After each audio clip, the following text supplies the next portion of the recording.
Hello everyone, I'm Masayuki NUMAO from SANKEN.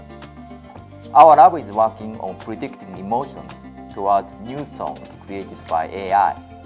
The purpose of music creation is to cause impression to listeners.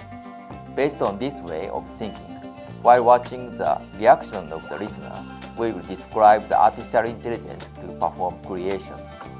In this method, based on the reaction of the listener, that is, the measurement result of the emotion, AI predicts the feeling to the new song being made. In this way, having discussed automatic composition, we discuss AI approaches to activation of a human being brain by songs.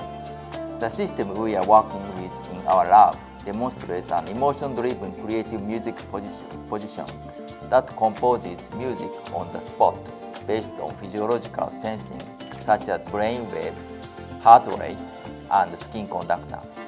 Thank you very much for watching.